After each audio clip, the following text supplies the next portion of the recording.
You know that feeling when you think you've got it all figured out? You've got the clients, you've got the gear, you've got the confidence.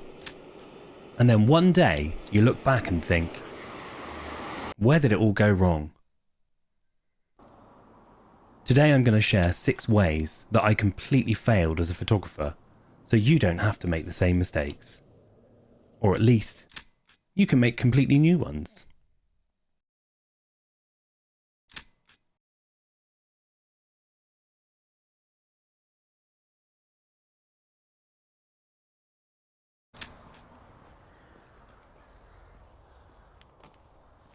There was a point in the early 2010s when I genuinely thought I'd made it. I was getting consistent work, nothing crazy but good, steady and reliable jobs. Those jobs naturally attracted other jobs. I was regularly approached to shoot local gigs, band promo work, nightclubs and other events. So like any good working professional artist does, I stopped making any effort whatsoever. I figured that clients were coming to me based on the work they'd seen, so why go out of my way to seek out jobs? Big mistake. What I didn't realise at the time is that creative work is like a fire. When you stop feeding it, it will eventually die.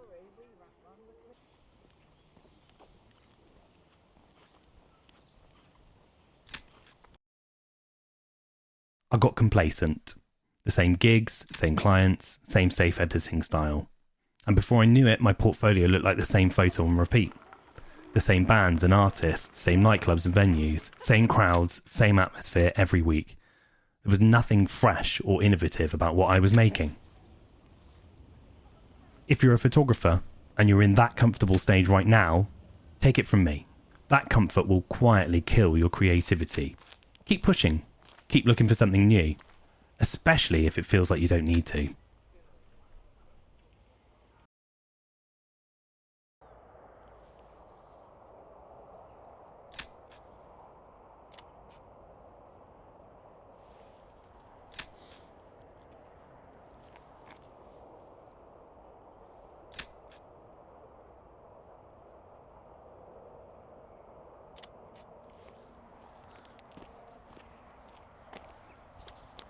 Ah, yes. My too cool to shoot weddings era. Ever since I got a Flickr page in around 2005, I was really interested in the work of artists like Gage Young and Tom Barnes, and I knew that's where my heart was set in photography, and I was going to follow in their footsteps. I was obsessed with being that guy, the moody band photographer, the one who gets the cool gigs, shoots backstage. I absolutely lived for it. So, when people asked me to shoot weddings and family portraits, corporate work, I said, it's not really my style. Or, more likely, I just ignored the messages altogether.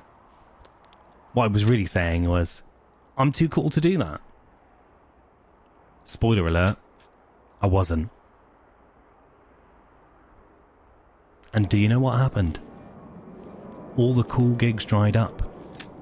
And all the uncool photographers were making steady money, building connections and getting better. Meanwhile, I was broke, bitter, and still telling myself that one day the right person in the music industry would notice me. And the worst part? I love photographing weddings now. It's almost exclusively the way I make money with photography. If I just put my ego aside and accepted the jobs that were offered to me, I could have been around 10 years ahead of where I am today. Don't let your ego choose your jobs. Shoot everything, especially early on.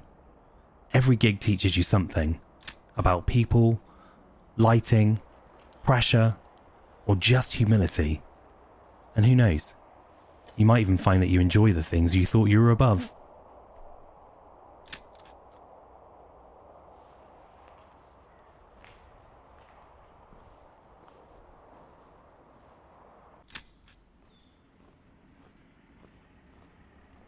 Sure, we're all guilty of comparing our worst to someone else's best. But I would spend hours online, looking at other people's work, comparing them to mine, and not in a positive way. I'd obsess about the way that they held their camera, or their lens of choice, their lighting style, or the way they edited their images, as though it reflected better on me because I didn't do it that way. I was so wrapped up in what other photographers were doing, the way they did it and who they were doing it with, that I didn't need to create anything anymore. At least I wasn't doing that. At least I wasn't doing it that way, in that place, or with those people. I would post on social media about how big things are coming this way and watch this space, but nothing was coming because I cared too much about what other people were doing. Why do they get so many likes? Why do they keep getting featured? Why do they edit like that? And it became this weird obsession where I wasn't learning from other photographers. I was competing with them in my head. Worse still, I started to think I was better than them. Oh, their composition's sloppy. All the colours are off. Meanwhile, I hadn't picked up a camera in weeks. I wasn't improving because I was too busy judging. But here's the truth. The only comparison worth making is between your current work and your old work. If you're improving, you're winning, and that is it. The second you stop comparing, you can start creating.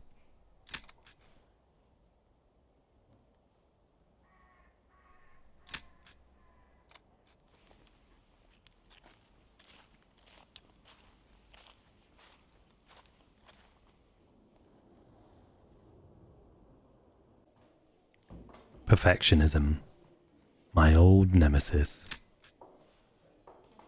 There were so many shoots I've never shared because I didn't think they were good enough. So many ideas that stayed in a notebook instead of becoming images. Or because I was terrified of people seeing me fail. But the funny thing is, that's exactly how I failed, by doing nothing. This video was originally meant to be about shooting photos in autumn, but I spent weeks waiting for the right day, the right weather, the right mood. Before I knew it, it was raining non-stop, the leaves were off the trees, and I had nothing to show for all that wasted time. The most valuable thing you can make is a mistake. You can't learn anything from being perfect. Your audience doesn't want perfect. They want you. Your flaws, your experiments, your progress. Because that's what makes your work human. Choose progress over perfection. In fact, embrace imperfection. If you're stuck waiting for everything to be perfect before you start, you'll never fail. Because you'll never create anything. Done is better than perfect.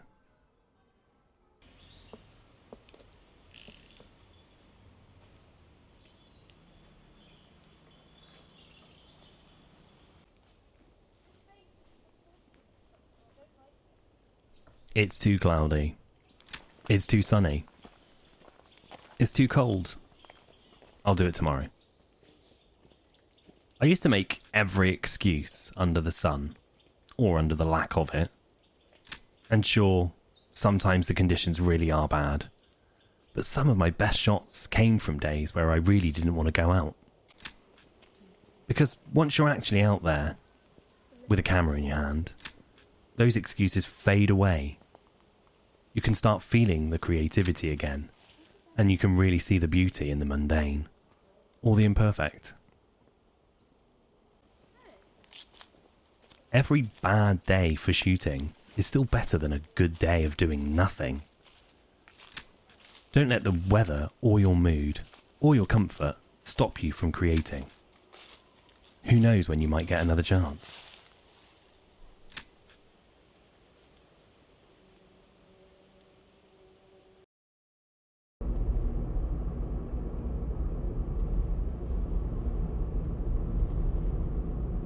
This one's the most important, and the reason for my worst and biggest failures. There were many times where I was burnt out, anxious, and completely disconnected from why I even started photography in the first place. I stopped doing photography for me. It became exclusively about earning money, maintaining the image of being a professional, and trying to impress people who didn't really care about who it was that was taking their photos. I thought if I just kept working, it'll all sort itself out. But it never did. Eventually I realised that looking after my health, especially my mental health, wasn't separate from my photography. It was essential to it. and that's when I decided it was enough.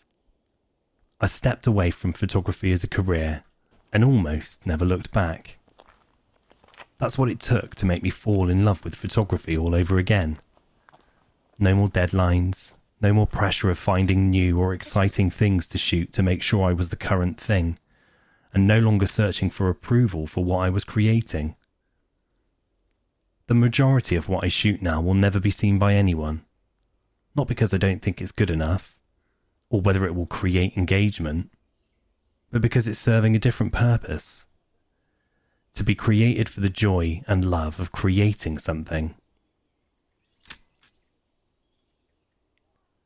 You can't create something from nothing. If there's nothing left in the tank, you have no fuel for your passion.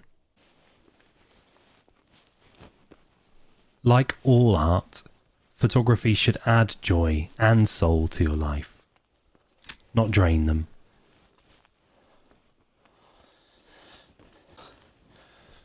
Bonus piece of advice: if you're asthmatic and you're going to walk up Cheddar Gorge, make sure you bring your inhaler. Fuck.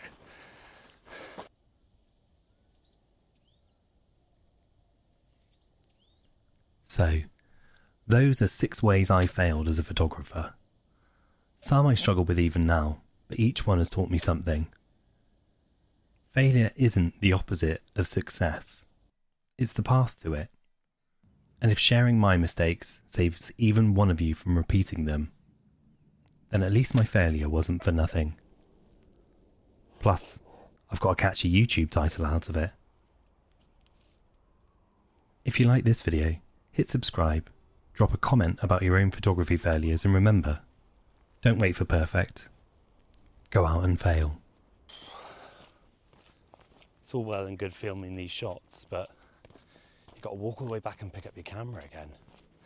And it's a right pain in the arse. Lesson number 7. Get somebody else to film you.